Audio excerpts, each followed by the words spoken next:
Have you ever stood before an ancient castle, its stone walls towering overhead, and wondered just how humanity accomplished such a feat centuries ago? Without cranes, without computers, without any of the tools we take for granted today, our ancestors built fortresses that have outlasted empires. These structures are more than just piles of rock. They are puzzles carved in stone, holding secrets of innovation, survival, and sheer human determination. Each castle tells a story not just of kings and knights, but of the nameless engineers, masons, and laborers who turned imagination into immortality. Today, we're setting out on a journey back through time to uncover exactly how these stone giants were brought to life. We'll explore the hidden techniques and forgotten wisdom that allowed medieval builders to erect monuments that still dominate skylines and stir our soul. From cunning traps designed to outsmart invaders, to brilliant structural innovations that defied the limitations of their era. These castles were masterpieces of their age, built not just for defense, but as declarations of human ingenuity. So, pull up a chair and lean in close, because what you're about to discover will forever change how you see these ancient wonders. This isn't just a history lesson, it's a detective story, an architectural revelation, and a tribute to those who built the impossible. By the time we're done, you won't just see cold stone and old towers. You'll see the ambition, the drama, and the extraordinary secrets hidden in plain sight. Ready to step behind the curtain? Let's begin. But to truly grasp the scale of their accomplishment, we must first meet the brilliant, shadowy figures who orchestrated it all, the master masons. Think of them not as simple stoneworkers, but as the rock stars of medieval engineering. These men were part architect, part structural engineer, and part magician in the eyes of their contemporaries. Their knowledge was a closely guarded trade secret, a form of intellectual property so valuable that it was often passed down only within families, or from a master to a sworn apprentice after years of rigorous training. They held the keys to turning a lord's ambitious dream into an unshakable reality, and their methods were as ingenious as they were ephemeral. We're so accustomed to thinking of blueprints as detailed drawings on paper or digital files, but paper was expensive and parchment was precious. Instead, these master designers worked on a grand, temporary canvas right at the construction site. They used what were known as tracing floors, large, flat surfaces of plaster, stone, or even wood, covered in a layer of dark plaster or limewash. On this smooth, dark canvas, they would sketch out their incredibly intricate designs to full scale using a sharp stick or chalk. Imagine a life-size diagram of a complex window tracery, a soaring vaulted ceiling, or the precise curve of an arch, all laid out on the floor. This was the master plan. Craftsmen could then come over, examine the lines, and fashion the individual stones to exact specifications before they were ever hoisted into place. This practice is precisely why their original blueprints have, for the most part, vanished into history. These tracing floor drawings were never meant to be permanent. They were practical tools, constantly being wiped clean and redrawn as the work progressed. They were exposed to the elements, washed away by rain, scuffed by boots, and erased by the very process of creation. What few parchment plans might have existed were used until they fell apart, regarded as workshop tools rather than historical documents to be preserved. This transience adds an immense layer of mystery to their work. We are left with a magnificent finished product, but without the instruction manual, forcing us to reverse engineer their genius centuries later. The castles themselves are the only surviving blueprints we have, and decoding their secrets is a detective story written in stone and mortar. But if the master mason was the architect of this grand orchestra, Then the individual stone carvers were its musicians, and they left behind a unique signature on every note they played. Scattered across the ancient stones of castles and cathedrals, often hidden in corners or on the non-facing sides of blocks, you'll find a secret language etched into the surface. These are masons' marks, small and meticulously chiseled symbols that are far more than simple graffiti.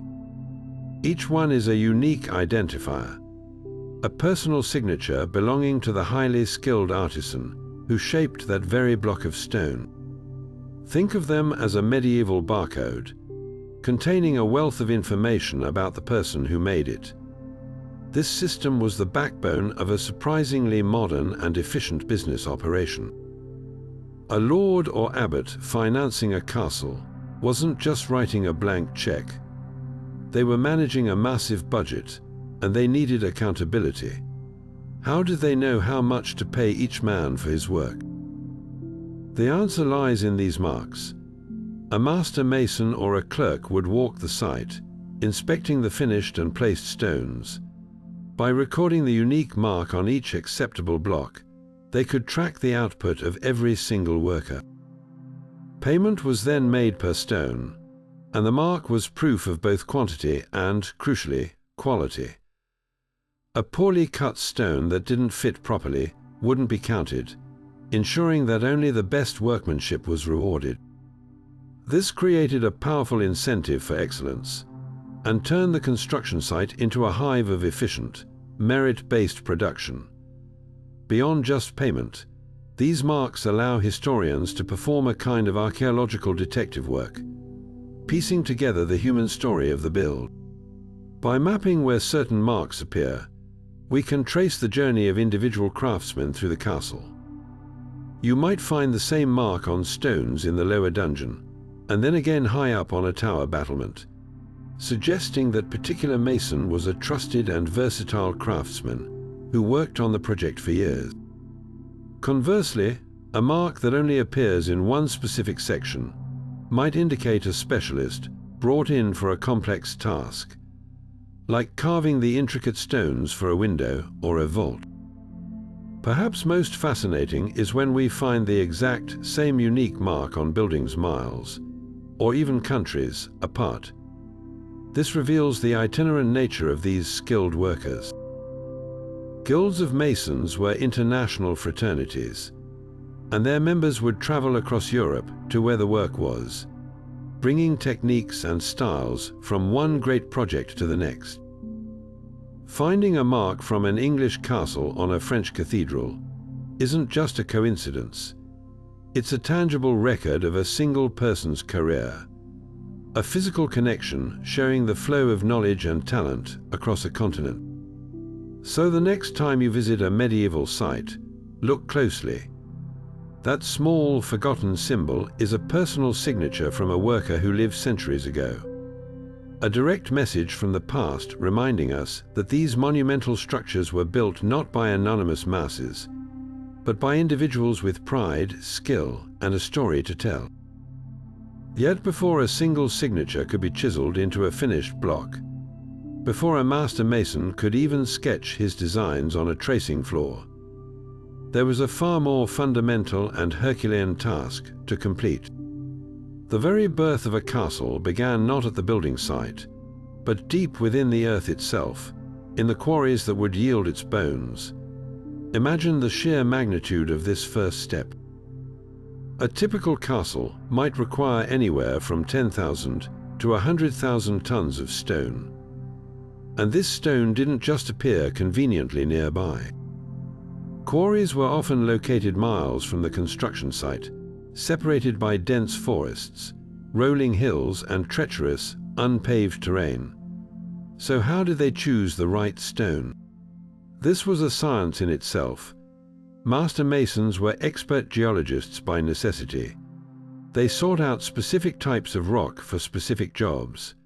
For the core of the walls, where appearance didn't matter, they might use a softer, more easily worked sandstone or limestone. But for the all-important outer-facing stones, the castle's armor, they needed something much tougher. a hard, dense granite or flint that could withstand siege weapons and weather centuries of assault. The property of the stone dictated its destiny within the wall. Getting the stone out of the ground was a feat of patience and clever physics. They didn't have dynamite or jackhammers.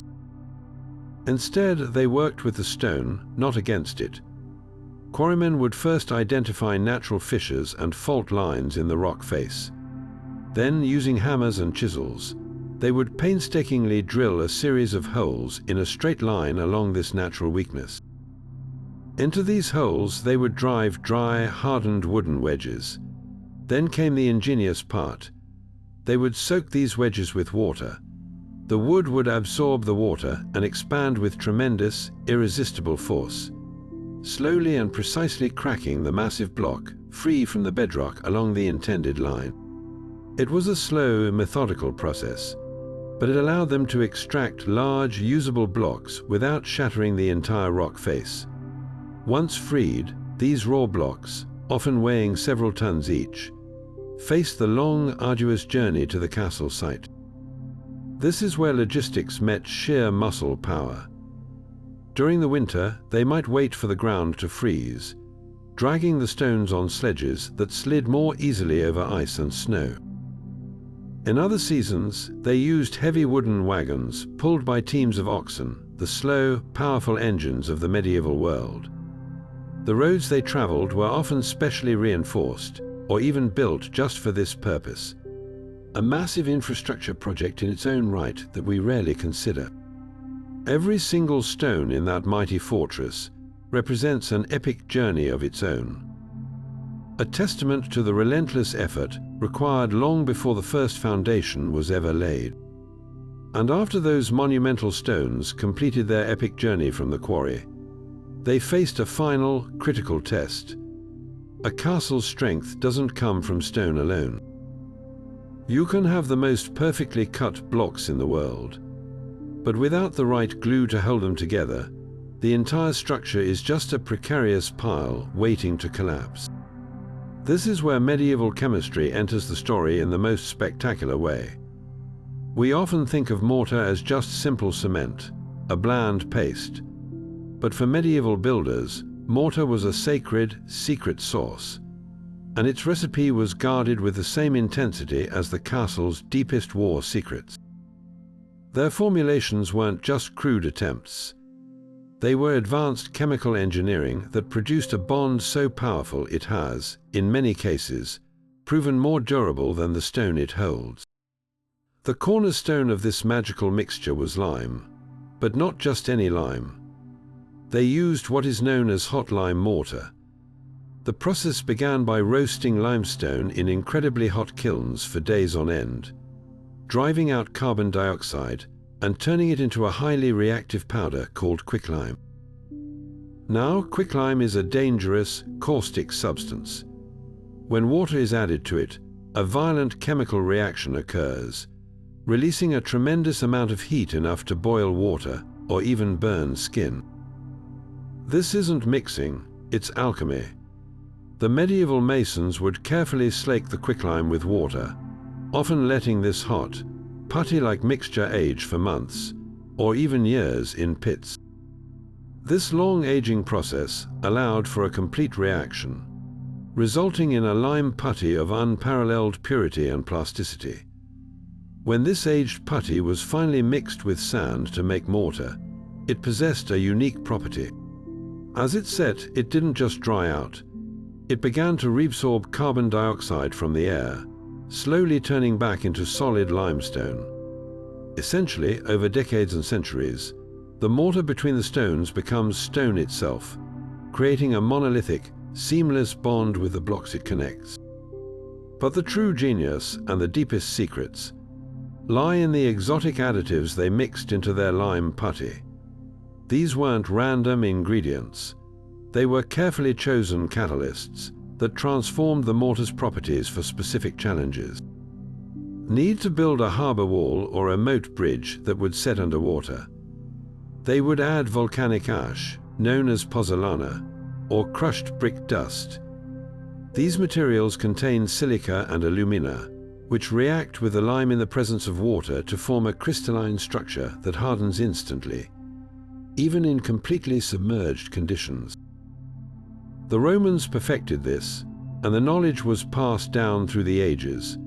For extra strength and weather resistance, they turned to the pantry and the farm. Historical accounts and chemical analysis of ancient mortar have found traces of everything from animal blood and hair to eggs, beer, and even cheese. It sounds like a witch's brew, but each ingredient had a precise scientific purpose. Proteins in blood and eggs act as air entraining agents, creating microscopic bubbles that allow the mortar to flex and expand with temperature changes without cracking, a primitive form of anti-freeze. Animal hair and plant fibers acted like modern-day rebar, providing tensile strength and reducing shrinkage as the mortar cured. And casein from milk or cheese created a powerful, waterproof glue. The result of this chemical mastery was a mortar that was less a glue and more a living, breathing part of the stone. Modern Portland cement mortar is harder and sets faster, but it's also more brittle. When a wall made with modern mortar settles or is stressed, the hard cement cracks, compromising the structure, but ancient lime mortar is slightly softer and more flexible than the stone. When stress comes, it's the mortar that gives way just a little, absorbing the movement and protecting the stone blocks from damage. It's a sacrificial layer, and it can even self-heal. Hairline cracks that form allow moisture to seep in, which carries dissolved lime. When the water evaporates, it deposits that lime back into the crack, essentially healing the wound. This is why we can find mortar joints from 1,000 years ago that are still intact and strong, while repairs made just a century ago with hard cement are already crumbling. The ancients weren't just building for their time, they were engineering for eternity, with a deep, almost mystical understanding of the materials they pulled from the earth. With the stones quarried, transported, and the perfect mortar mixed, the stage was finally set for the most critical phase of the entire endeavor, laying the castle's foundation. This was not merely about digging a ditch and pouring in filler. For medieval engineers, the foundation was the single most important insurance policy against catastrophic failure. They understood that a castle's might was only as good as the ground it stood upon, and their methods for ensuring stability were both brilliantly scientific and deceptively simple. Their first task was to interrogate the earth itself, to find the most stable base possible. Teams of laborers would dig down, often through layers of soft topsoil and unstable clay, until they hit what they called the hard, the unshakable bedrock, or a deeply compacted layer of subsoil. This was backbreaking work done with picks, shovels, and baskets, but it was absolutely non-negotiable. In some cases, if the water table was too high or the bedrock impossibly deep, they had to get creative. They would drive long, sharpened timber piles deep into the soft ground until they reached a point of refusal, creating a man-made forest of underground supports that would stabilize the entire site. Once they reached a stable layer, the real engineering marvel began. They wouldn't just build directly on the flat bottom of this deep trench. Instead, they constructed what amounted to a giant, hidden shock absorber. The trench was filled with alternating layers of rubble stone, chunks of rock left over from the quarrying process, and a coarse, gritty mortar. This wasn't a haphazard dump. It was a carefully calculated consolidation. The rubble provided drainage, allowing water to flow through and away, preventing the foundation from turning into a soggy, unstable mess during heavy rains. The mortar bound the rubble together, creating a solid yet slightly flexible platform. This massive buried cushion was designed to distribute the immense weight of the stone walls above evenly across the ground below. When the soil shifted slightly with frost or settlement, This flexible foundation could move and adjust just enough to prevent the rigid walls above from cracking. It was a primitive but incredibly effective form of dampening, protecting the castle from the silent, constant shifts of the earth. But how could they possibly know if the ground was stable enough in the first place? Their method for testing soil bearing capacity was a masterpiece of practical simplicity. Before any major digging began, the master mason would order a test pit to be dug. Then he would take a heavy, rounded stone, like a large cobble, and drop it from chest height onto the exposed subsoil at the bottom of the pit. He wouldn't just listen for a thud, he would feel it. He was analyzing the rebound. If the stone landed with a dead, dull sound and didn't bounce back at all, it was a bad sign. The soil was too soft and compressible, like wet clay. But if the stone sprang back with a sharp, clean, ringing sound and a healthy rebound, it indicated a dense, compact, and stable subsoil, perfect for bearing immense weight. This simple drop test was there on the spot geotechnical survey, a perfect blend of sensory experience and practical physics. Perhaps the most clever trick of all was reserved for the moment the foundation walls themselves began to rise above the trench. How do you ensure that a wall several meters thick and destined to be 30 meters high is perfectly straight and level when your site is on a hill or uneven ground? Their solution was a stroke of genius that played with perception itself, a technique known as pleasance. They realized that a truly straight, horizontal line on a sloping site would actually look wrong to the human eye. It would appear to sag in the middle. So they intentionally built with a barely perceptible curve. The center of a long wall on a slope would be very slightly higher than its ends. This counterintuitive bend, sometimes only a few centimeters over a long distance, created an optical illusion. To anyone looking at it, the wall would appear majestically straight and true. This wasn't a mistake or a compromise.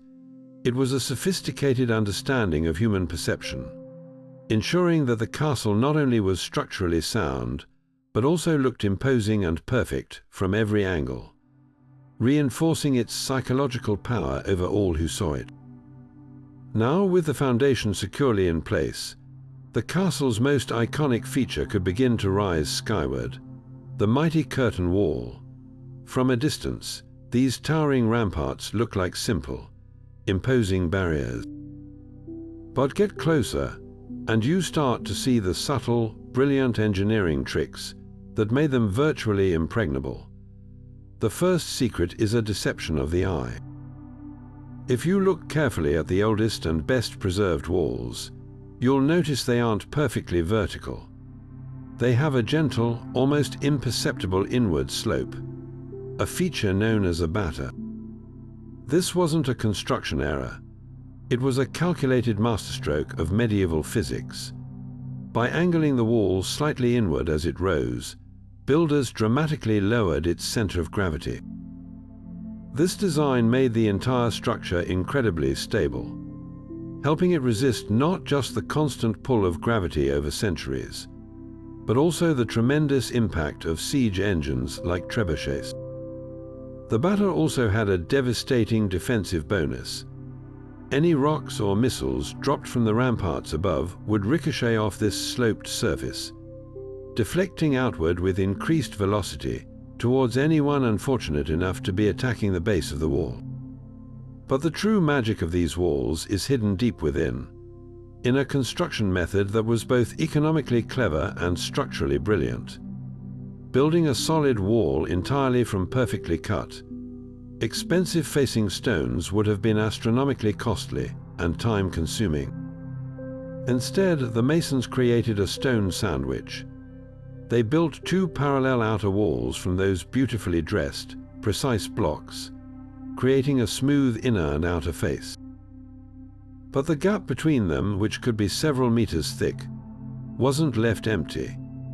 It was filled with a chaotic-looking mixture of rubble stone, leftover chunks from the quarry, broken bricks, and even gravel, all slathered together with copious amounts of that incredibly strong mortar we discussed earlier. This rubble core served multiple critical purposes. First, it was a huge savings in cost and labor, using up waste material efficiently. Second, it added immense mass and thickness to the wall without the need for more expensive stone, making it incredibly difficult to breach. But third, and most ingeniously, it gave the wall a degree of flexibility. A solid wall of stone might crack under the shock of a repeated impact, but a wall with a rubble core could absorb and dissipate that energy. The rubble and mortar matrix would shift slightly and settle around the force, effectively swallowing the blow and preventing a catastrophic failure. It was a primitive but highly effective form of shock absorption. This immense thickness, often reaching 10 or 12 feet, was the castle's ultimate secret weapon against one of the most feared siege tactics of the era: mining. Imagine the terror of the defenders, hearing faint, muffled scraping sounds from below, knowing the enemy was digging a tunnel right under their feet. The goal of these mining attacks was to undermine a section of the wall, literally digging out the earth beneath its foundation to create an unstable cavern. The miners would then pile flammable timber into the cavity, set it ablaze and retreat. The intense heat would weaken the foundation stones, and the sudden removal of supporting earth would cause a massive section of the wall to crack and collapse inward, creating a breach for the attackers to swarm through. It was the special forces operation of medieval warfare, but a thick, rubble core curtain wall was specifically designed to counter this exact threat. Even if attackers managed to successfully tunnel under a corner tower or a section of the wall and set their fire, the results were often disappointing for them. The sheer mass of the wall above acted as its own support. Instead of collapsing neatly into the mined-out cavity, the flexible rubble core would often settle and compact, sagging slightly but holding together in a single, still formidable piece. The wall might develop a noticeable lean, but it would rarely crumble. Attackers would be left staring at a still-standing, albeit crooked, obstacle, their weeks of dangerous tunneling work having achieved very little. The curtain wall, therefore, wasn't just a physical barrier. It was a deep psychological one, embodying a defensive philosophy that was as much about outlasting and outthinking the enemy as it was about simply blocking them out. And crowning these magnificent walls, at the very point where an enemy would finally make contact, was perhaps the most psychologically terrifying defensive feature ever devised: the murder hole. We've all heard the name, often picturing a simple hole in a ceiling through which defenders dumped anything unpleasant.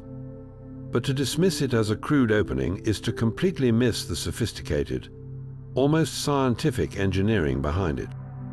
These were not random gaps. They were precision instruments of defense, carefully calculated to maximize chaos and carnage below. Their formal name, meurtrière, literally translates from French as murderous, and it was a title earned through brutal efficiency. The first layer of its genius was in its placement. Murder holes were strategically positioned in the only places an attacking force was forced to gather and become a dense, vulnerable target. They lined the stone ceilings of gate passages, the only way through the mighty walls. They were set into the vaults of barbicans, the deadly funnels that controlled access to the gate.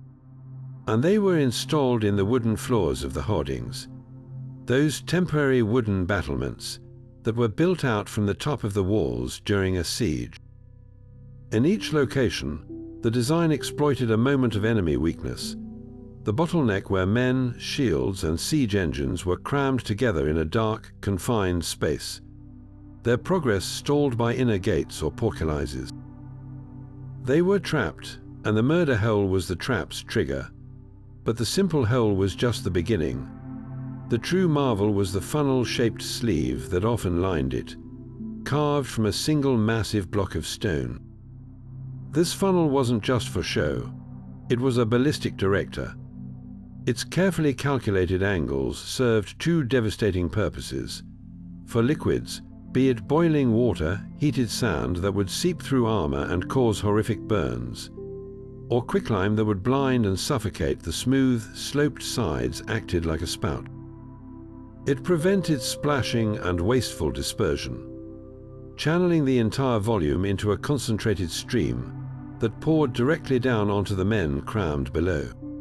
It turned a chaotic dump into a targeted deluge. For solid projectiles, the funnel was even more clever. Dropping a heavy rock or a thick arrow straight down a hole offers little control. But a funnel with intentional grooves or spirals cut into its interior could impart a spin.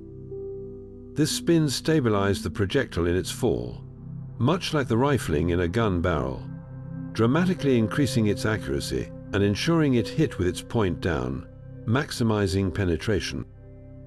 It turned random dropping into precision artillery. Some castles even featured murder holes with small hinged stone lids. These weren't for privacy, they were a cruel psychological trick. Defenders could open them to survey the scene below, then slam them shut, amplifying the terror of men who knew what was coming but couldn't see it. They could also be closed to prevent attackers from firing arrows back up through the hole, making the murder hole a one-way instrument of doom. The effect was as much psychological as it was physical. The experience for an attacker would have been pure nightmare. Imagine being packed shoulder to shoulder in a dark, stone passage, the air thick with the smell of sweat and fear. Above you, a series of dark squares open in the ceiling, and from them comes not light, but the sound of rushing liquid and the horrific screams of those first hit by the boiling torrent. Then comes the thud of heavy stones and the sickening cracks of armor and bone. There is no escape, no room to raise a shield effectively, no way to fight back against an enemy you cannot see. The murder hole turned the very architecture of the castle into a weapon, making the building itself an active participant in the defense. A silent stone killer that waited for the perfect moment to strike. Yet for all the terrifying spectacle of the murder hole, the castle's true genius often lay in what was deliberately hidden from view. Beyond the grand halls and imposing battlements existed a shadow world of secret passageways, a clandestine network of tunnels and chambers woven into the very fabric of the fortress. These were not the spacious, torch-lit corridors of popular imagination, but rather cramped, pitch-black arteries, often no wider than a man's shoulders, forcing anyone who used them to move in a single file, hunched over in the oppressive darkness. Their existence reveals a level of strategic sophistication that goes far beyond simple defense, showing us that control of information and movement was just as critical as repelling an army at the gates. The most famous of these hidden routes were the escape tunnels, often romantically dubbed posterns.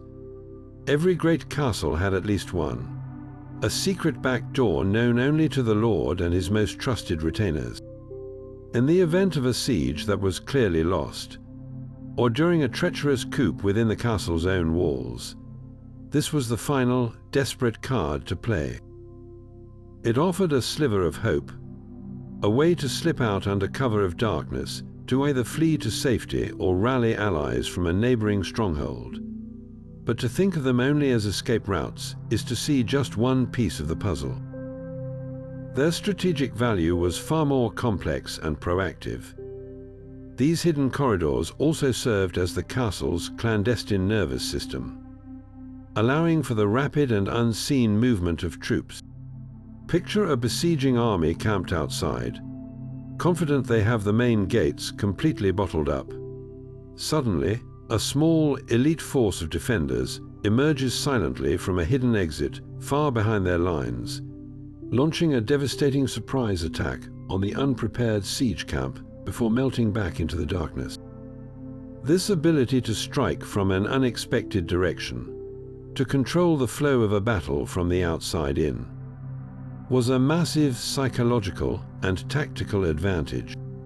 It meant that even while under siege, the defenders could still take the fight to the enemy, keeping them perpetually off balance and paranoid. Some of the most cunning passages were designed not for movement, but for observation. A web of slender spy holes, cleverly disguised as decorative carvings, cracks in the mortar, or even part of a wall sconce, were threaded through the Lord's private chambers and the Great Hall. These allowed the castle's ruler to secretly monitor guests, servants, and even his own knights. In an era where courtly intrigue and assassination plots were a constant threat, this invisible oversight was a powerful tool of governance and survival. A visiting noble might swear loyalty over a feast, all while unknowingly being observed from a shadowy perch just feet away, his every subtle expression and whispered aside visible to a watchful eye. Perhaps the most acoustically brilliant features were the listening tubes or auditory conduits. Medieval engineers discovered that sound traveled with remarkable clarity through narrow, stone-lined shafts. They engineered these sonic pipelines to run from key areas, like the guest chambers, the barracks, or the main gatehouse, directly to a specific, often hidden, listening post in the Lord's quarters or the guard room. A guard stationed there could literally press his ear to the wall and eavesdrop on conversations happening several rooms away. This turned the stonework itself into a vast listening device, a medieval intelligence network that made the very walls seem to speak.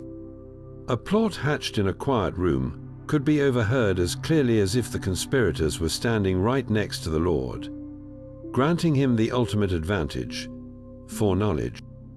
This hidden architecture proves that a medieval castle was not just a blunt instrument of force. It was a sophisticated machine for control, built on secrets, psychology, and the silent, unseen advantage. And after exploring the shadowy world of secret passages and listening tubes, we come to one of the most brilliantly deceptive strategies in the medieval architect's playbook: the art of the bluff. Because sometimes the most effective defense wasn't a thicker wall or a deeper moat, but a powerful illusion designed to play on the deepest fears of a watching enemy. High up on the stark outer walls of many castles, you'll spot something that seems perfectly normal at first glance, a window, but if you were to somehow get close enough to touch it, you'd make a startling discovery. The window is a lie. It's not an opening into a room where a defender might stand. It's just a shallow carving in the stone, perhaps only a few inches deep. This is a false window, and it was a potent tool of psychological warfare. These deceptive features, along with their cousins known as blind arches, similarly shallow, non-functional imitations of arched openings, were not mistakes or unfinished construction. They were a calculated part of the castle's design, meant to be seen from a distance. A commander surveying a potential target from a nearby hill would use his eyes to assess its strength. He would count the number of arrow loops and windows, using them to estimate how many bowmen the garrison could field. More windows suggested more rooms, more holes, and ultimately, more soldiers. By adding these convincing fakes into the pattern of real openings, the castle's designers inflated that number artificially. They created the illusion of a larger, more heavily manned fortress than actually existed. The goal was to make an attacking army think twice, to sow doubt about the odds of success, and ideally, to convince them to simply pack up and leave without ever launching a single stone. This trick exploited a fundamental principle of medieval warfare.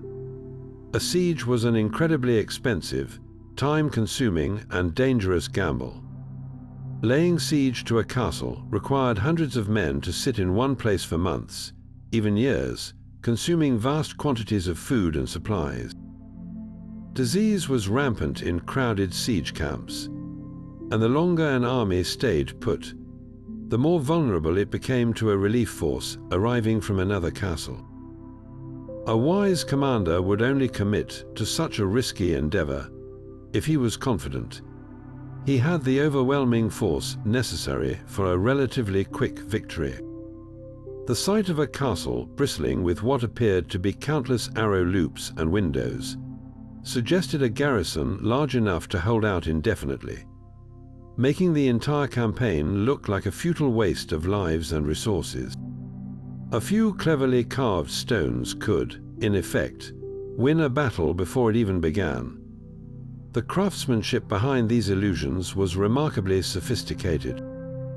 The masons didn't just scratch a crude shape into the wall. They went to great lengths to make the deception convincing. A false window would be carved with the same intricate detail as a real one, complete with believable recesses, drafted edges, and even the suggestion of an internal sill. It would be placed in a perfectly logical spot on the wall, aligning with the patterns of real windows to maintain the illusion. From any significant distance, the human eye couldn't tell the difference between an opening that was 3 feet deep and a carving that was 3 inches deep. The castle presented a flawless, intimidating facade to the world, its true strengths and weaknesses known only to those who lived within its walls. This practice reveals that medieval warfare was as much a game of perception and intelligence as it was one of brute force, where a clever architect could defend a castle just as effectively as 100 archers. But within the very heart of the castle's strongest point, the Great Keep, or dungeon, lies one of the most brilliantly multifunctional architectural secrets of all. This tower was the final redoubt, the last safe place if the outer walls were breached, and its design was a masterpiece of layered defense and self-sufficient living. At its core, quite literally, stood a monumental engineering feat, the massive central pillar. From the outside, this appears to be a simple, thick column of stone holding up the heavy timber floors above. But to view it as just structural support is to miss its true hidden genius. This pillar was the keep's secret spine, a multi-purpose channel that brought life, safety, and secrecy to the castle's innermost sanctum. The primary and most vital function of this hollow core was to serve as a giant chimney and ventilation shaft. A great keep was a crowded, bustling microcosm, with each floor serving a distinct purpose: storage on the lower levels, the great hall for feasting and business in the middle, and private family chambers at the top. Each of these floors needed heat and light, which meant multiple fireplaces burning constantly, especially in the bitter cold of a northern European winter. Without a central chimney, the keep would have been a smoky, suffocating death trap. The genius of the hollow pillar solved this perfectly. Flues from fireplaces on every single floor were ingeniously channeled into this central void. It acted as a giant, natural draft engine, pulling smoke from all levels upward and out through vents at the top of the tower. This created a continuous flow of fresh air throughout the entire structure, preventing the buildup of deadly carbon monoxide and ensuring the air in the upper chambers remained breathable. It was a primitive but incredibly effective form of climate control and life support, woven directly into the stonework.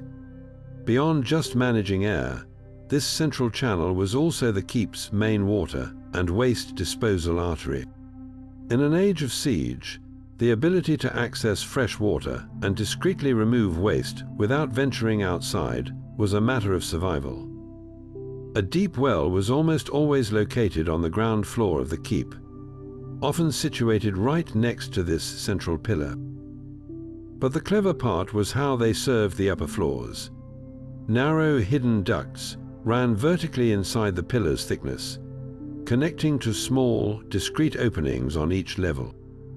This allowed inhabitants to lower buckets down to draw water directly from the well, without ever having to descend into the potentially besieged lower areas. Similarly, these shafts could be used to discreetly dispose of waste, which would be collected and removed from the ground floor when it was safe to do so. This system turned the central pillar into a utility core, centuries before the concept even existed, providing essential services with maximum security and minimal effort. The most captivating secret, however, was reserved for the Lord himself. In many keeps, the hollow center didn't just contain narrow ducts. It concealed a tight, private spiral staircase.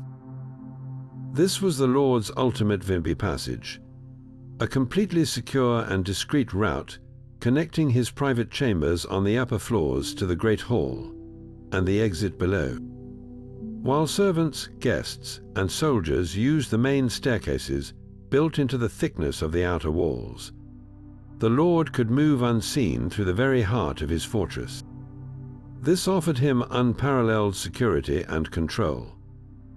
He could descend unexpectedly into the Great Hall to eavesdrop on conversations or gauge the mood of his subjects. More critically, in the event of a betrayal or internal coup, it provided a guaranteed safe route down to the keep's postern gate, allowing him to escape even if the main stairs were held by traitors. This secret stair ensured that the master of the castle always held the ultimate trump card, the power of movement unseen and unopposed within his own domain, making the central pillar not just the structural heart of the keep, but the embodiment of the Lord's private authority. Yet for all the cleverness of chimneys and secret stairs, none of it mattered if the castle's most vital resource ran dry: water. A garrison could have walls a mile high and enough food to last a decade, but without a secure and reliable water source, a siege was lost in a matter of days. Thirst is a merciless foe that no amount of stone can defeat. This is why the quest for water dominated castle design, leading to some of the most physically daunting and ingenious engineering projects of the entire medieval period. The solution was a twofold strategy: tapping into the Earth's deepest aquifers and harvesting the very sky itself. The most prestigious and reliable source was, without question, the well. But this was no simple backyard project. Imagine the sheer ambition of deciding to dig a well inside a castle, a structure already perched on the most defensible, and therefore often the highest and rockiest, ground available. These were not shallow pits. They were monumental shafts, often descending the equivalent of a 10 or 15-story modern building straight down into the earth. The well in the keep of Dover Castle, for example, plunges over 300 feet deep. The work was perilously slow, done by teams of men with picks, hammers, and chisels, working in near total darkness, hauling buckets of spoil up by rope and windlass. When they hit solid bedrock, which they almost always did, the progress became agonizingly slow, perhaps only a few inches per day. They would light small fires at the bottom of the shaft to heat the rock, then douse it with cold water, causing it to crack and become easier to break apart. This was a project that could take years, a testament to the Lord's commitment to security, knowing that this single feature was the ultimate key to his fortress's survival. The placement of the well was a masterstroke of strategic planning. It was almost always located within the innermost stronghold, the keep itself. This meant that even if every other courtyard and outer wall had fallen to an enemy, the final defenders holed up in the keep still controlled their own water supply. They could hold out indefinitely, turning what should have been the attackers' final victory into a protracted stalemate. The wellhead was a sacred, guarded space, often covered by an ornate stone housing, and sometimes even secured with a locked grate to prevent sabotage. Its depth also offered a natural refrigeration system. Perishables could be lowered down into the cool, damp air near the water level to keep them fresh long after they would have spoiled in the warm air above. But what if the geology was unforgiving? What if they dug and found no underground spring? Medieval engineers had a brilliant backup plan that turned the castle's entire roof system into a sophisticated water collection network. They mastered the art of rainwater harvesting on a grand scale through the use of cisterns. This was far more advanced than simply placing a barrel under a drain pipe. Elaborate systems of lead or hollowed-out stone gutters lined the edges of every roof, channeling rainwater from a vast collection area into a network of downpipes. These pipes didn't just dump the water, they funneled it through hidden channels within the walls and under the floors, leading to massive, hidden underground storage tanks, the cisterns. These cisterns were engineering marvels in their own right. They were often lined with a special, waterproof plaster known as opus signinum, a Roman recipe of lime, sand, and crushed pottery that set into an almost impermeable seal. Their locations were chosen with care, often placed beneath courtyards or within the basements of buildings where the surrounding earth would keep the water cool and inhibit the growth of algae. The largest castles could hold tens of thousands of gallons of water in these secret reservoirs, a lifeline that could sustain a large garrison for many months. This system turned the castle into a self-contained ecosystem, independent of the outside world. Every rainfall became a cause for quiet celebration, each drop a tangible addition to the castle's strategic endurance, silently trickling into the hidden heart of the fortress, ensuring that even under the hottest sun and the longest siege, the defenders would never have to surrender from thirst. Yet for all the psychological terror of the murder hole and the hidden utility of the central pillar, nothing embodies the raw, mechanical power of a castle's defenses quite like the portcullises. We often picture it as a simple iron grating that drops down to block a gate, but this view drastically underestimates one of the most complex and terrifying machines of the medieval world. This was not a passive barrier. It was a precision-engineered countermeasure, a falling giant whose instant deployment could mean the difference between salvation and slaughter. Its true genius lay not in the fearsome iron teeth that visitors see today, but in the hidden, sophisticated mechanisms secreted away in the chambers above. High in the gloom of the gatehouse, concealed within a dedicated room in the ceiling known as the winch chamber, was the brain of the entire operation. This was a space forever off limits to anyone but the most trusted guards, for it housed the massive windlass, a gigantic wooden drum mounted on heavy iron axles. Thick ropes, or more accurately, cables woven from iron and hemp for immense strength, were wound around this drum.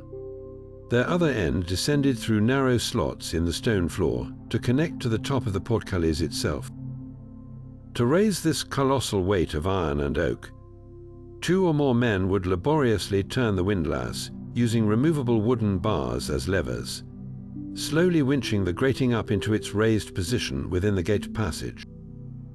It was hard, slow work, a testament to the immense mass they were controlling, but the true stroke of engineering brilliance was in how they solved the opposite problem: how to make this multi-ton beast drop in the blink of an eye. The winch mechanism had a critical weakness, a simple release catch. The moment a guard stationed in the room above, or sometimes from a hidden overlook, spotted danger, a traitor within the gate or an armed force rushing the entrance, he didn't need to cut any ropes. He simply had to knock a wooden or metal pin from its housing. This action would disengage the windlass drum, instantly freeing it to spin with uncontrolled, violent speed. The portcullis, no longer held by the locked mechanism, would plummet downward, its sheer weight pulling the ropes through the now frantically spinning drum with a deafening roar. To ensure this fall was not just fast, but also straight and true, the portcullis ran within deep, perfectly parallel stone grooves, cut into the sides of the gate passage. These grooves were the unsung heroes of the system, guaranteeing the massive grid of iron fell without twisting or jamming, even if the castle walls were shaking from the impact of siege engines.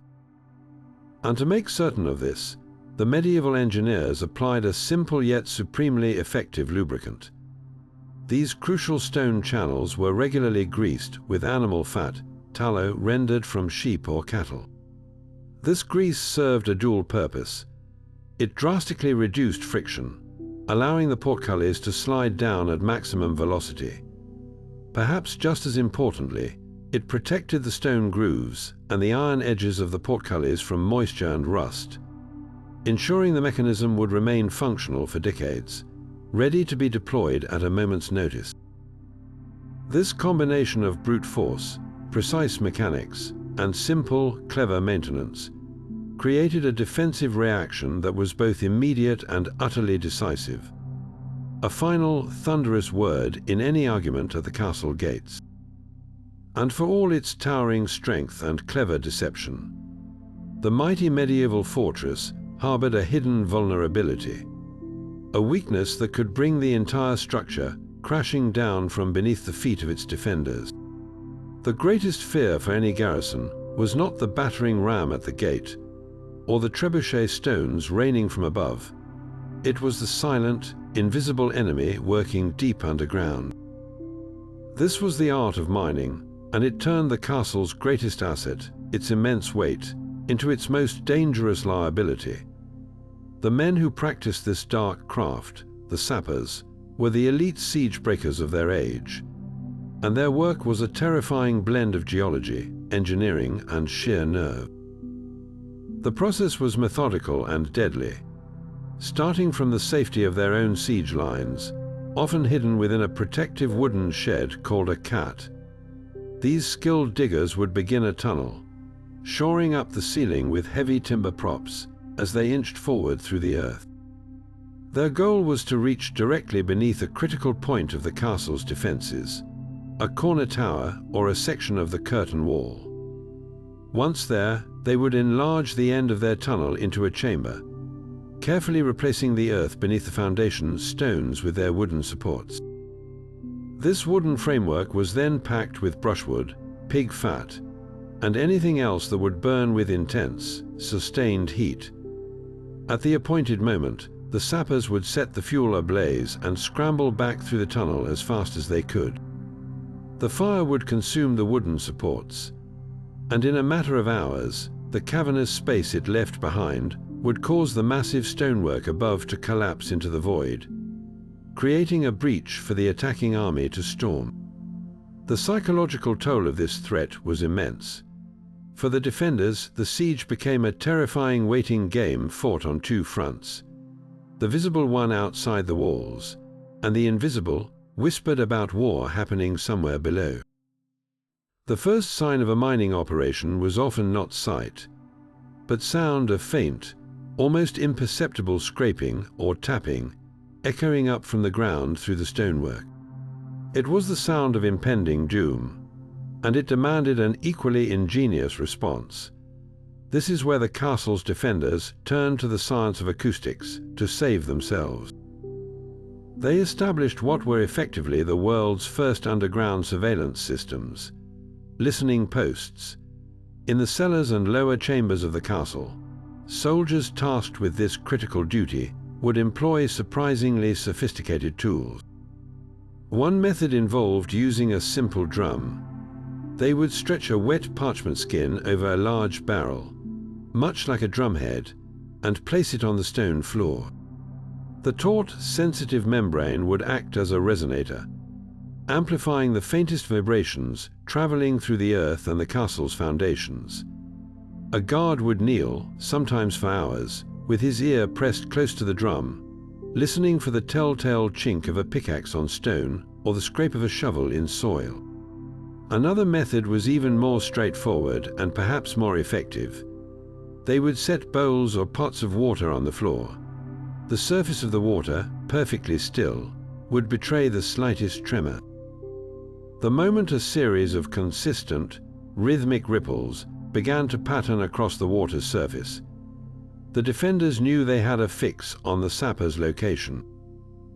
By using multiple listening posts in different parts of the lower castle, they could triangulate the direction and depth of the enemy tunnel, much like a seismograph locating the epicenter of an earthquake. But hearing the enemy was only half the battle. The real challenge was stopping them. Once a mining operation was detected, the defenders launched their own desperate counter-offensive below the earth.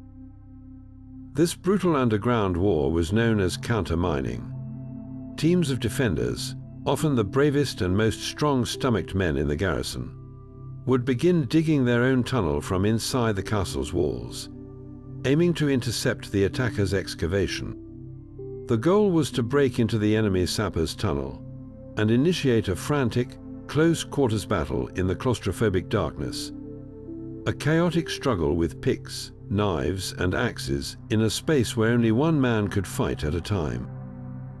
However, the most common and effective conclusion to a countermine was far more decisive and horrifying.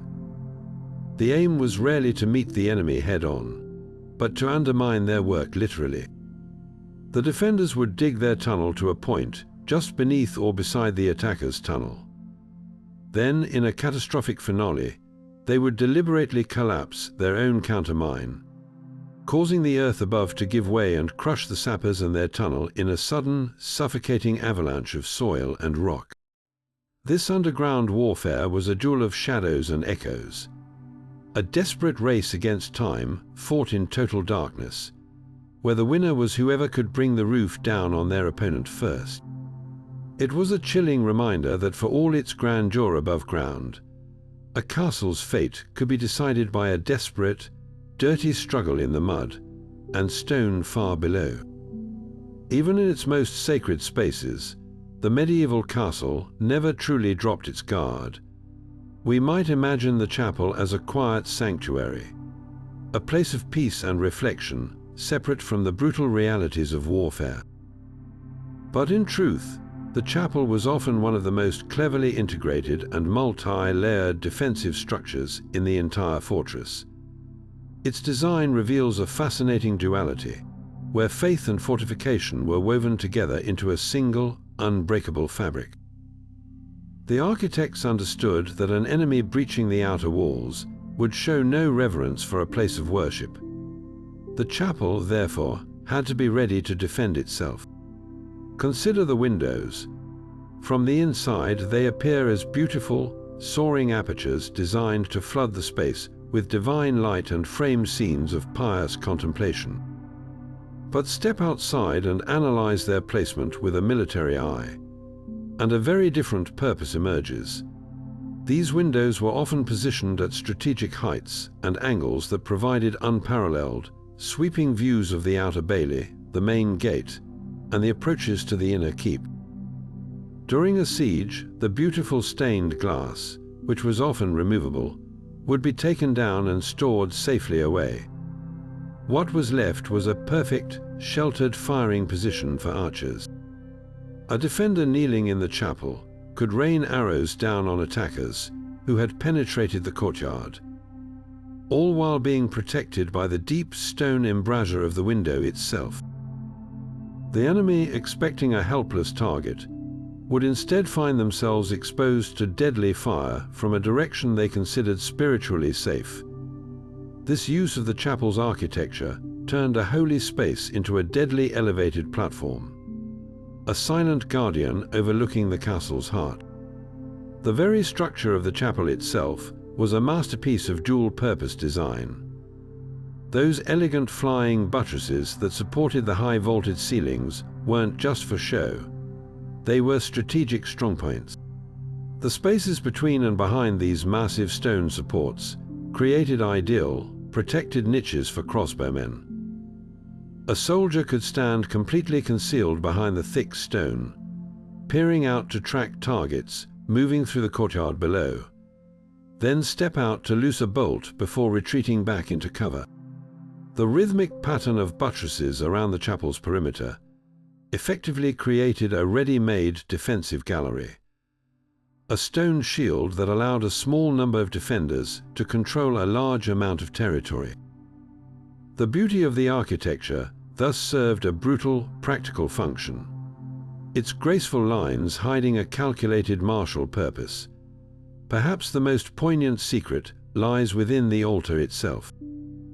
In times of extreme danger, when the fall of the castle seemed imminent, the most precious objects within the chapel, its holy relics, jeweled ornaments, and sacred texts, could not be allowed to fall into the hands of desecrating invaders.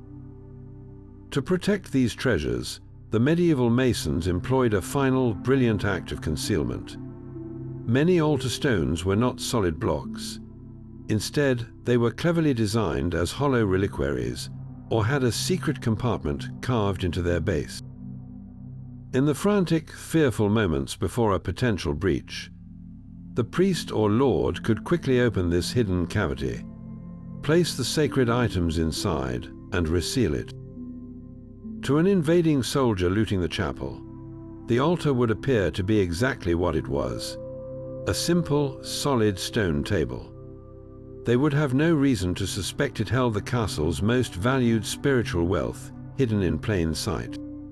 This practice ensured that even if the castle was taken and its people subjugated, its soul, its sacred heart, could remain hidden and intact, waiting patiently within the very walls of the profaned chapel for the day when its true owners might return to reclaim it.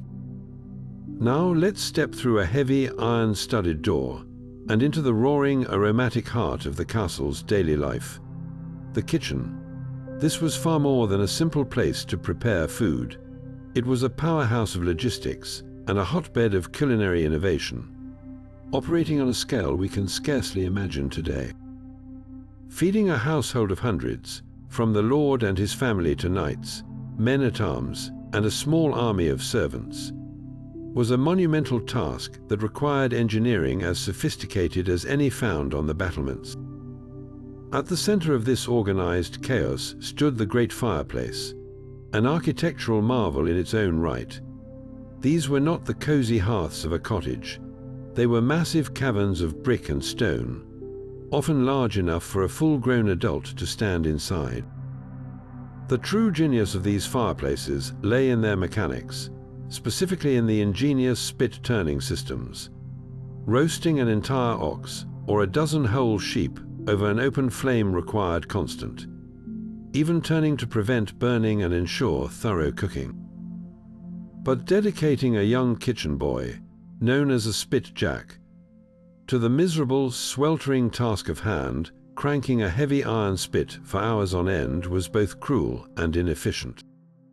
So, medieval engineers devised a series of clever automated solutions. Some kitchens used a weight-driven mechanism, not unlike a giant grandfather clock, where a heavy stone was winched to the top of a frame and would slowly descend, its gravitational pull turning gears that rotated the spit at a steady pace. Others harnessed the power of the fire itself through a brilliant bit of thermodynamics. A small metal fan was placed in the chimney flue. As the hot air rushed upward to escape, it would spin the fan, which was connected via a series of gears and chains to the spit below. This created a self-regulating system. The hotter the fire burned, the faster the hot air rose, and the quicker the spit turned, perfectly matching the cooking speed to the intensity of the heat.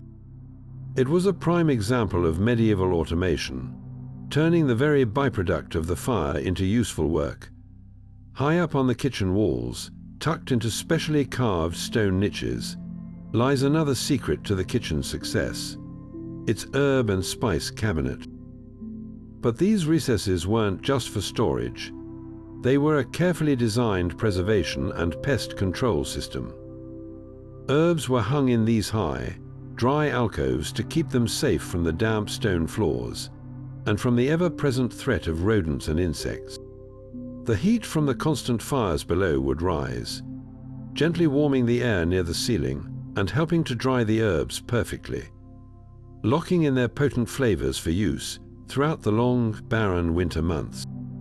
This elevated storage also kept these expensive, often imported commodities, under the direct supervision of the head cook, preventing precious saffron or pepper from being easily pilfered.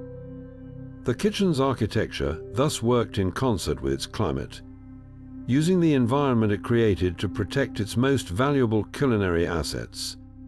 Beneath the flagstone floor, however, lay the kitchen's most closely guarded defensive secret. The immense fireplaces required regular cleaning, with great quantities of ash and cinders scooped out daily. This waste wasn't just tossed over the wall. Its disposal was a matter of security, because a pile of dumped ash and refuse accumulating against the outer curtain wall created a gradually sloping ramp, a ready-made siege engine for any attacker savvy enough to use it. Instead, many castle kitchens featured a discreet, often hidden, ash pit within the thickness of the outer wall itself. This stone-lined chute would run from the kitchen level down to a small, grated opening near ground level on the exterior, often concealed by brush or built in a secluded corner of the courtyard. Kitchen staff would dump the ashes down this internal passage, where they would collect in a pit at the bottom, to be collected later by the garrison's refuse detail, and safely disposed of well away from the castle walls. This simple chute ensured that the castle's culinary operations never inadvertently undermined its physical security, proving that defense was a consideration in every single aspect of castle life, right down to taking out the trash. But if the kitchen was the castle's roaring heart, then the garderobe was its most discreet yet essential organ, a feature often misunderstood as a crude medieval inconvenience. The truth is far more fascinating. This was not a simple hole in a plank. It was a sophisticated piece of sanitary engineering, a design marvel that addressed public health, structural integrity, and even pest control with remarkable ingenuity. The name itself, garderobe, meaning to keep or guard robes, hints at its surprising secondary function, one that seamlessly blended the necessities of life with the practicalities of defense. The primary challenge was one of disposal and hygiene. Concentrating the waste of hundreds of people inside the castle walls would have been a catastrophic recipe for disease. The solution was to build the latrines right into the fortress's outer walls, with long, downward-angled stone chutes that projected from the masonry. These chutes were carefully designed to deposit their contents either directly into a fast-flowing moat below, where the current would carry it away, or onto a designated midden heap well outside the castle, often located in a ditch or over a steep cliff face. This system effectively exported the sanitation problem far from the living quarters, a crucial measure for maintaining the health of a crowded garrison during a long siege. The angle of these chutes was a critical security feature, masterminded to prevent a terrifying siege tactic known as escalade. Ambitious attackers would sometimes attempt to scale the castle walls under cover of darkness, using ropes and grappling hooks.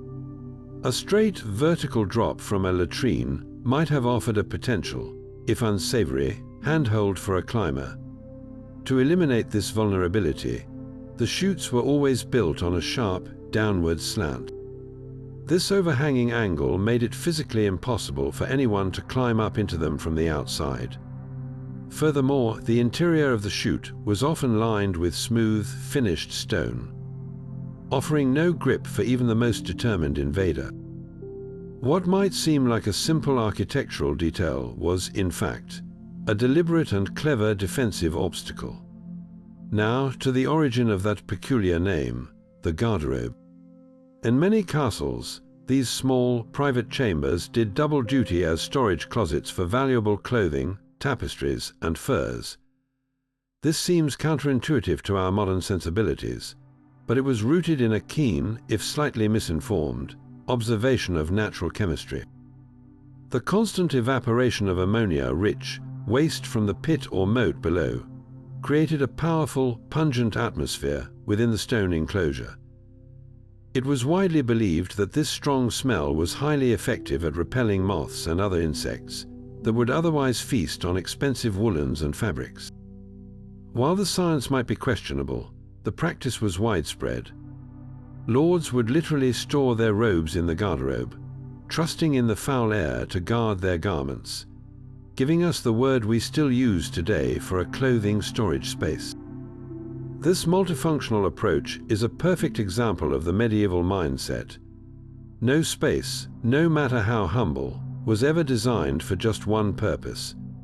Every arch, every chute, every chamber was a puzzle piece in the grand, intricate machine of the castle, where even the most basic human function was integrated into a larger strategy of survival and sophistication. Yet for all their brute strength and clever trickery, the very accuracy of these mighty structures, the fact that their walls meet at perfect right angles, and their towers rise in precise symmetry, poses a profound historical puzzle. How did these master builders, many of whom could not read or write, achieve a level of geometric precision that would challenge a modern architect with a laser level? The answer lies not in complex mathematics scrawled on parchment, but in a simple, tangible secret carried in every mason's toolkit: a length of rope. This humble cord, knotted with an ancient, unshakable truth, was the key that unlocked perfect geometry and allowed them to square the very world. These medieval geometers had no need for abstract formulas or expensive instruments. Theirs was a world of practical, hands-on knowledge to ensure two walls met at a perfectly square corner. The master mason wouldn't consult a written text. Instead, he would take his rope, often a carefully treated and stretched line to prevent shrinking or expanding with the weather, and he would use a system of knots that had been trusted for millennia. He would drive a peg into the ground at the intended corner point. Then, measuring precisely along the line of the first wall, he would have a helper hold the rope at the 3-unit knot, securing it to the peg. Another helper would then pull the rope taut along the line for the second wall, holding it at the 7-unit knot. Now came the moment of truth. The master mason himself would take the loose end and the 12-unit knot and pull. If he could just bring that final knot to meet the starting peg, forming a taut triangle, he had done it. The angle formed at the peg was a perfect, unassailable 90 degrees. This was the practical application of the Pythagorean theorem, a principle known to ancient Egyptians and Babylonians, now put to work building the castles of Europe. The rope never lied. If the knots were true and the rope was taut, the angle was perfect. It was mathematics made physical, a theorem you could hold in your hands. This knotted cord was far more than a one-trick tool. It was the mason's portable calculator, his universal set square. The classic 3-4-5 ratio triangle was just the most famous member of an entire family of Pythagorean triples they had at their disposal. For larger projects, like squaring the enormous foundation of a great hall or a keep, they might use a 5-12-13 triangle or an 8-15-17 triangle, scaling up the principle with longer ropes and more knots to maintain breathtaking accuracy over vast distances. This system was incredibly versatile. They could use it to ensure parallel walls were truly parallel by creating a series of identical right triangles along a baseline. They could check the diagonals of a square room. If both diagonals measured exactly the same length when stretched with their knotted rope, the builder knew without a doubt that the room was perfectly square. This simple cord allowed a team to replicate complex geometric patterns across an entire construction site with flawless consistency, ensuring that every part of the castle harmonized with the whole. The profound beauty of this method is that it required no literacy, no formal education, and no fragile tools. The knowledge was encoded in the rope itself, and in the spoken tradition passed from master to apprentice. A young man learning the trade wouldn't be given a textbook.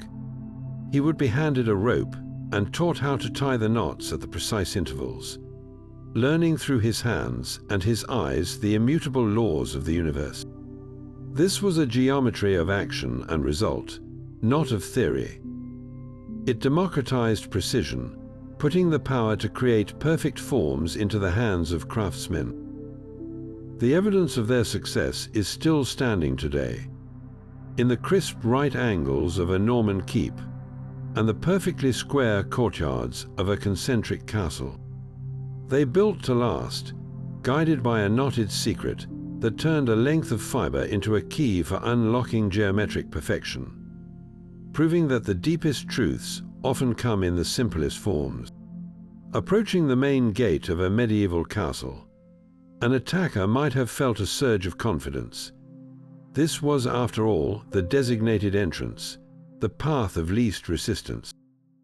But that confidence would evaporate the moment they crossed the threshold, because the castle's architects had orchestrated a brilliant and deadly deception. The gatehouse was never a straight, welcoming corridor. It was a cunningly designed death trap, and its primary secret was a simple, brutal twist in the path known as the bent entrance. This architectural trick was a masterclass in controlling the flow of battle. Instead of allowing a charging force to maintain its momentum and spill directly into the heart of the courtyard, the entrance passage was deliberately constructed with a sharp right-angled turn, or sometimes even multiple turns in a zig-zag pattern. This single design feature neutralized the attacker's greatest assets: speed, numbers, and the protective formation of a shield wall. A mass of soldiers and a heavy battering ram simply cannot maneuver quickly around a corner in a narrow, confined space. The charge grinds to a chaotic, congested halt as men and equipment pile up at the bend, becoming a packed, disorganized, and utterly vulnerable target. The bend also served a second, more sinister purpose: exploiting a critical vulnerability in medieval combat. Most soldiers were right-handed, meaning they carried their shield on their left arm to protect their body. In a straight corridor, an advancing force could present a solid wall of overlapping shields to the defenders ahead. But a right-angled turn to the left forced these same attackers to make the bend with their right side, their unshielded, weapon-wielding side exposed to the full fury of the defense. As each man scrambled around the corner, he was momentarily isolated, his body wide open to attack from multiple directions. It was a psychological and physical nightmare, turning the act of moving forward into a terrifying gauntlet. And the castle was ready to exploit this moment of maximum weakness with terrifying precision. Every element of the bent passage was a killing zone designed for crossfire. The walls lining the turn were inevitably punctuated by a series of murder holes in the ceiling above, and just as crucially, by expertly positioned arrow slits, or meurtrières, in the side walls. These were not simple holes. They were intricate stone sculptures designed to maximize the defender's advantage. The narrow vertical openings on the outside of the wall fanned out into a wide splay on the inside, creating a broad field of view and fire for the archer or crossbowman standing safely within the wall's thickness. He could track his targets with ease while presenting only a tiny, nearly impossible to hit opening from the outside. The positioning of these slits was calculated with geometric cruelty. They were aimed to cover the exact spot where an attacker would be most off balance and exposed while navigating the turn.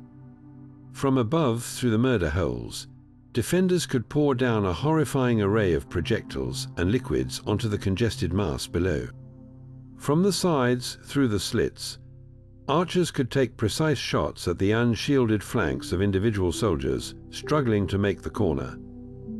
The bent entrance transformed the gatehouse from a potential vulnerability into the castle's most efficient and lethal defensive feature.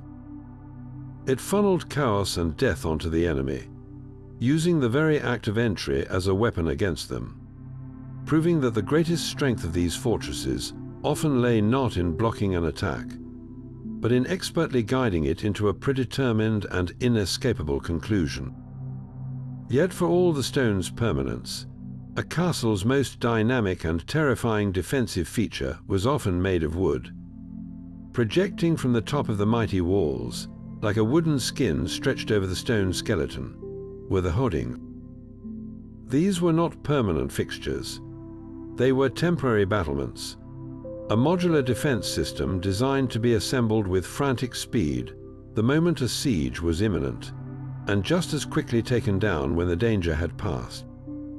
Their temporary nature is precisely why so few survive today, existing only in historical records and the telltale voids and stone corbels left behind on castle walls, waiting for their wooden shell to be resurrected.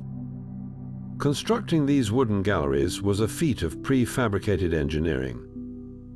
All the necessary components, heavy timber beams, pre-cut plank floors, and protective wooden panels were stored safely inside the castle's warehouses, carefully labeled and ready for rapid deployment. When the watchman's horn signaled the approach of an enemy host, the entire garrison would spring into action. Using ropes, pulleys, and brute strength, they would haul the timbers up to the wall walk. The design was ingeniously simple, relying on a system of joints and sockets that fit into the stone corbels projecting from the wall face. These stone supports, often spaced at regular intervals, were the permanent anchors for this temporary fortress. Within a matter of hours, what was a bare stone parapet would be transformed into a covered, enclosed fighting platform that extended the castle's reach out into thin air. This extension was the hoarding's primary tactical gift. Without it, a defender on the wall walk had a significant blind spot directly at the base of his own wall. He could lean over the crenellations to shoot or drop something, but his angle was poor, and he exposed most of his body to return fire. The hoarding eliminated this vulnerability entirely. By projecting several feet out from the wall, it allowed defenders to stand directly over an attacker at the base of the fortifications. They could now see straight down the vertiginous cliff face of the castle wall, turning that deadly blind spot into the most exposed and dangerous place for an enemy to be.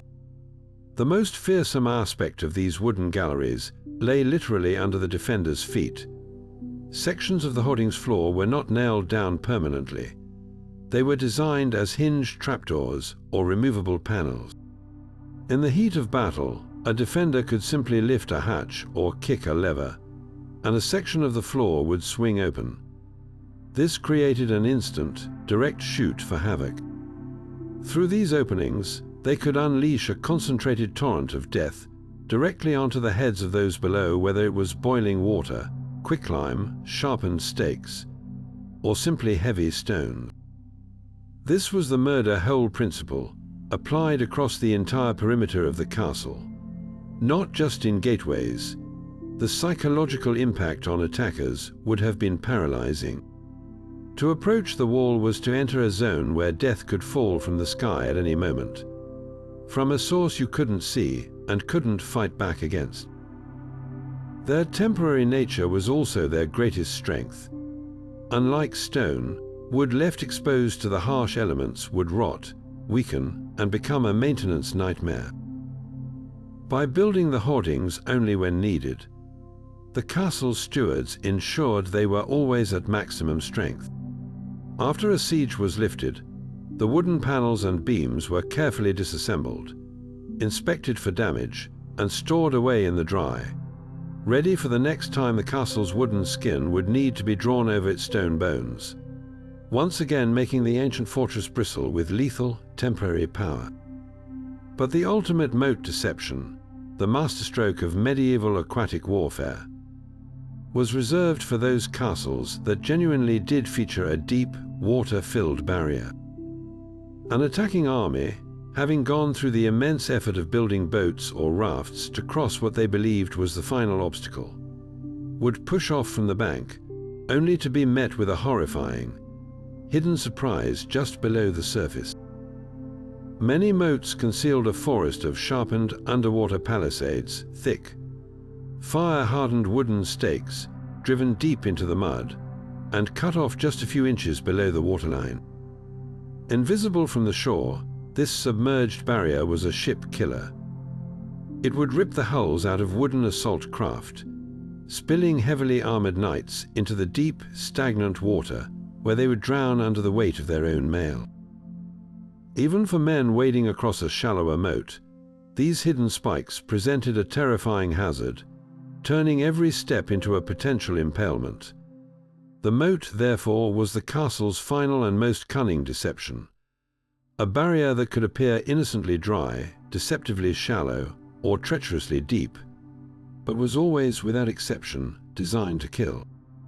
It was a passive-aggressive guardian that did most of its deadly work before a single arrow was ever loosed, proving that the most effective defenses are those that exploit an enemy's own assumptions and turn their momentum into their downfall.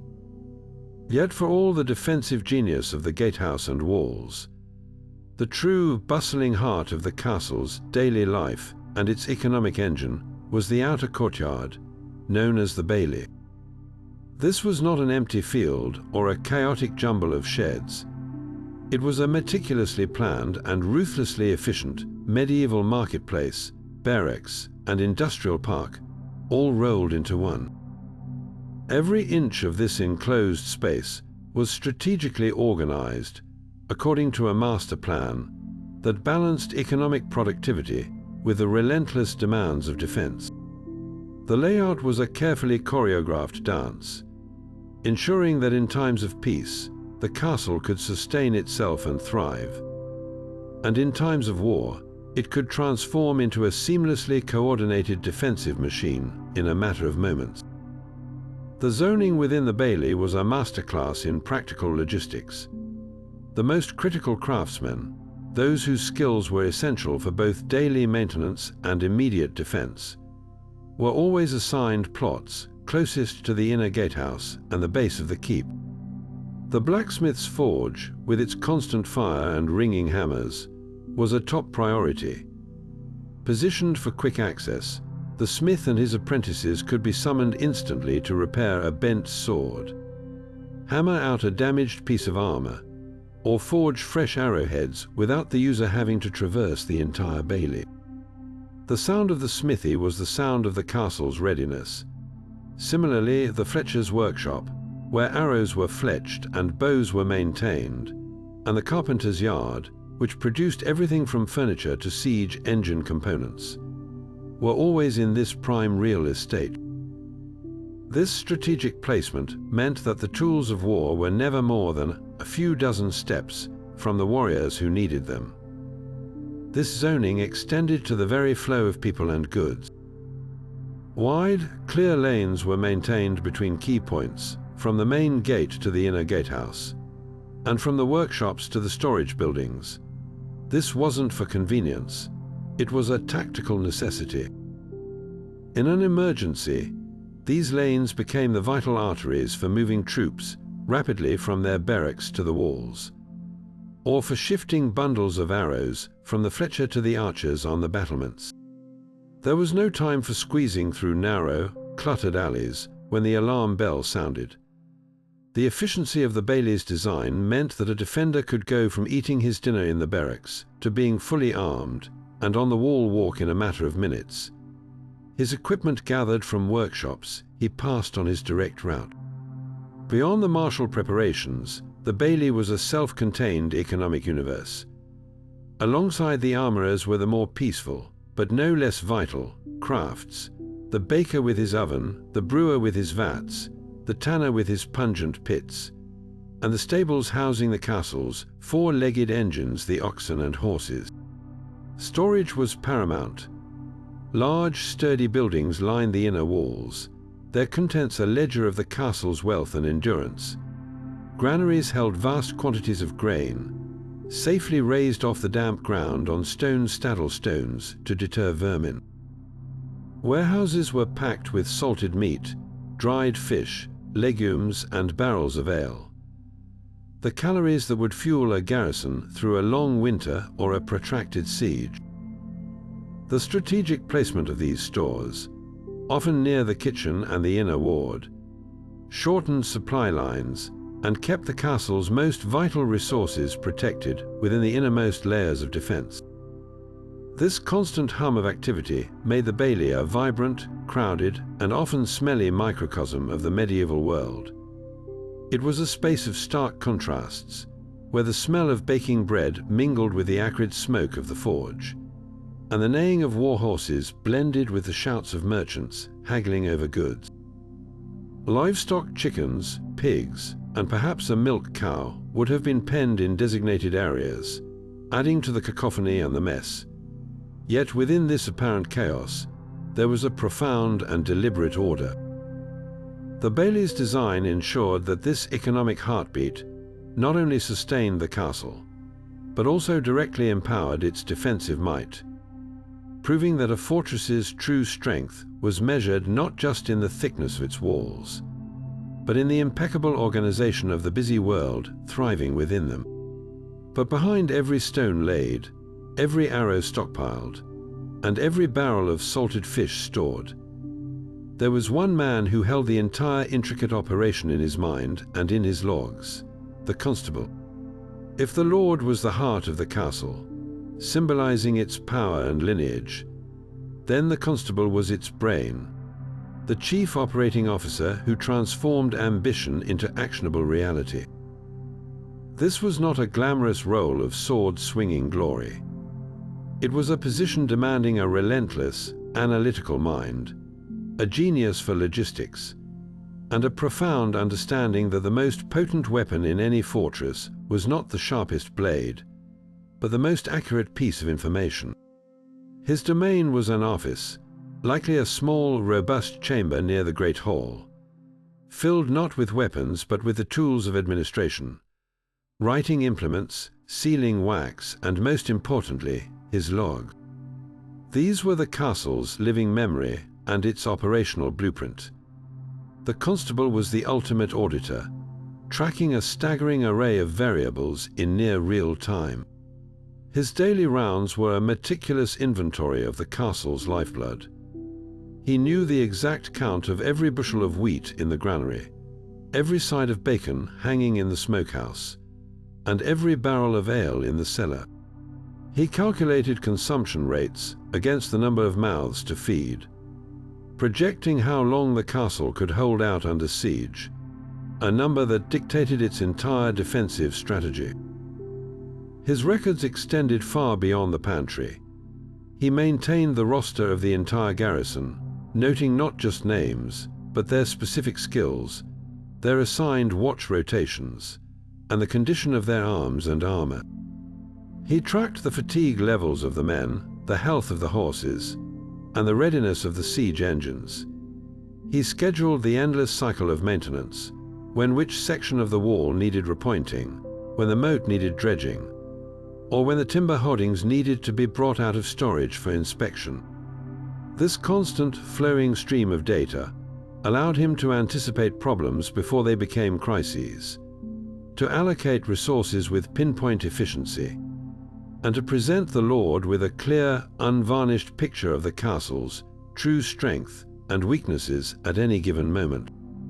The medium for these vital records is a key part of the mystery.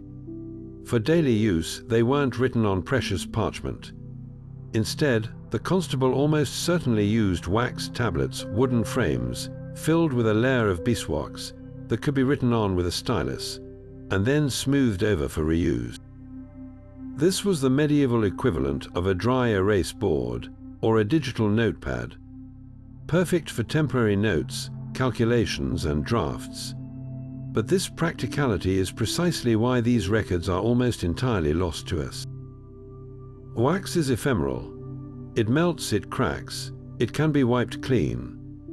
The constable's daily thoughts, his working calculations on rationing, his notes on a quarrel between two guards, These transient yet crucial details vanished the moment the tablet was recycled for a new day's business. Only the most critical, finalized information would be painstakingly transcribed onto more permanent parchment scrolls for long-term storage. And even those were vulnerable to fire, damp, and the simple ravages of time. This transience means we have lost the heartbeat of the castle's daily operations. We can study the stone bones and guess at its military function, but the wax tablets held the pulse, the mundane, immediate details that made the fortress a living, breathing community. They contained the human rhythm of the place, all now silenced, leaving historians to piece together the administrative reality from scattered financial accounts and rare surviving letters. And this is why the constable himself was a vault. The information he held was so critically sensitive that it was itself a state secret to be protected as fiercely as any treasure. Knowledge of dwindling food supplies or a reduced garrison could be more valuable to an enemy than a map of the secret passages. A spy wouldn't need to scale the walls if he could simply bribe a disgruntled guard or a talkative servant for a glimpse of the constable's latest inventory scrolls. The constable had to be a master of operational security, trusting only his most loyal clerks and guarding his logs with a vigilance equal to that of the guards on the battlements. In the end, the castle's greatest secret wasn't a hidden tunnel or a forgotten treasure. It was the simple, devastating truth of its own logistical reality, a truth held in the mind and the wax tablets of the one man who knew everything. Yet the true legacy of these stone giants is not confined to history books or tourist destinations. It lives on, actively shaping the skyline of our modern world in ways we rarely stop to appreciate. The principles of medieval engineering, born from necessity and perfected through trial and error, have become the silent, foundational language of contemporary construction and design. These ancient builders were not just craftsmen. They were the original civil engineers, and their innovations continue to inform and inspire solutions to some of our most complex architectural challenges today. Consider the soaring grace of a Gothic cathedral, made possible by the flying buttress. This was medieval physics at its most elegant, an externalized skeletal system that channeled the immense weight and outward thrust of the vaulted ceilings away from the walls and down into the ground.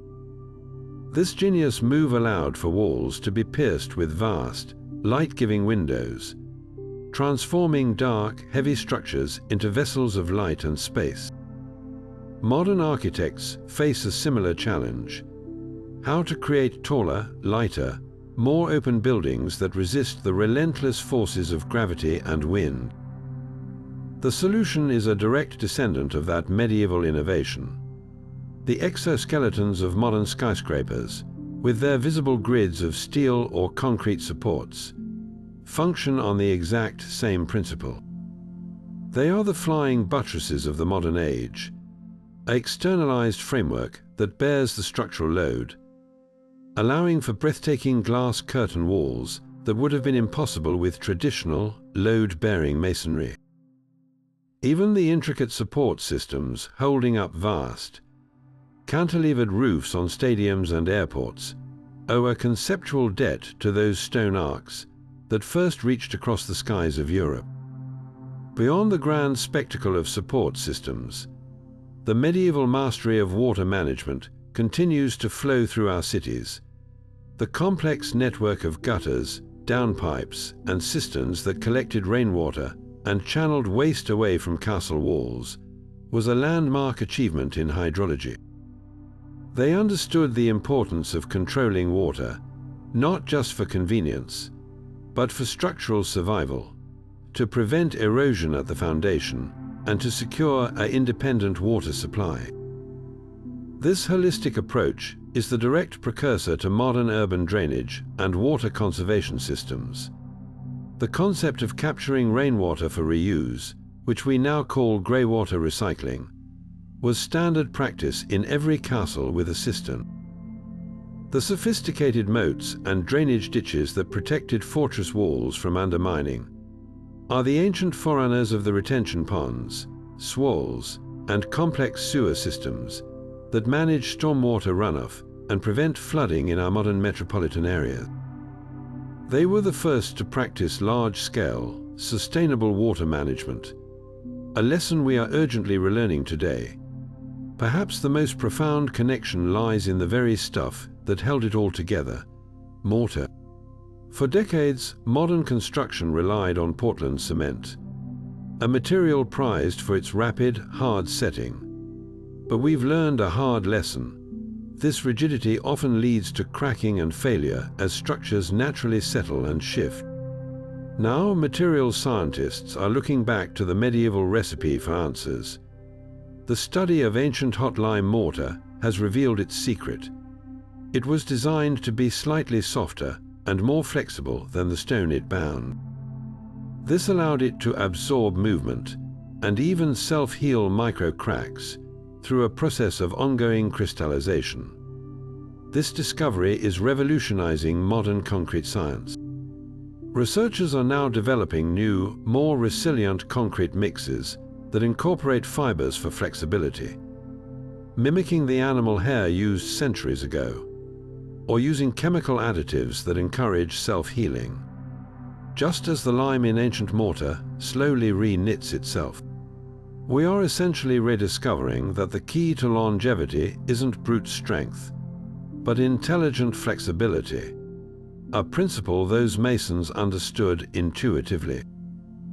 Their buildings were designed not for decades, but for millennia, and by decoding their chemical wisdom, we are finally learning to build for the future as wisely as they built for their present. So as we've journeyed through these ancient halls and hidden passages, one truth becomes undeniably clear. The medieval castle was far more than a blunt instrument of military might. It was a breathtaking symphony of contrasts, a perfect fusion of overwhelming brute force and delicate, almost sublime psychological manipulation. Think of the immense, staggering weight of the rubble core walls, a sheer display of raw power, paired with the clever, almost playful deception of a false window, designed to trick an enemy's mind from a mile away. Consider the thunderous, terrifying finality of a portcullis crashing down, a moment of pure mechanical violence, existing alongside the silent, patient genius of a lime mortar that could flex, breathe, and even heal itself over centuries. This was an architecture that worked on every level, from the gross physical to the deeply personal, ensuring that an attacker was demoralized and outmaneuvered long before a single stone was ever loosed from a trebuchet. To stand before one of these structures is to stand before the absolute pinnacle of its era's technology. Every block represents a summit of knowledge, the master mason's grasp of geometry and physics, the quarryman's understanding of geology, the chemist's secret alchemy in mixing a mortar that could outlast empires. This was the cutting-edge science of its day, the space program of the Middle Ages, marshalling the greatest minds and the most skilled hands to achieve the seemingly impossible. They built not for decades, but for millennia, with a foresight and a respect for their materials that we are only now, centuries later, beginning to fully appreciate and relearn. These were not cold, dead fortresses. They were the vibrant, beating hearts of communities, marvels of logistics and daily life, protected by a shell of unparalleled ingenuity. The story of the castle is ultimately a human story. It's a tale of ambition, of fear, of the relentless drive to protect and to endure. It's written in the unique mason's mark left by a proud artisan, and in the vast, hidden ledger of the constable, who held the entire complex operation in his mind. Every secret we've uncovered, from the whispering listening tubes to the self-healing mortar, speaks to an incredible depth of human creativity, applied to the most fundamental challenges of survival and power. We've covered so much ground, from the depths of the quarry to the top of the battlements, but I'm incredibly curious to know which of these secrets resonated most with you. Was it the terrifying efficiency of the murder hole? The ingenious knotted rope that could square a massive tower? Or perhaps the hidden world of the constable, the human supercomputer who made it all work? Let me know in the comments below which discovery amazed you the most. If you enjoyed this journey into the hidden past, make sure to subscribe and hit that bell so you don't miss our next adventure, where we'll continue to unravel the incredible stories our history has left behind, waiting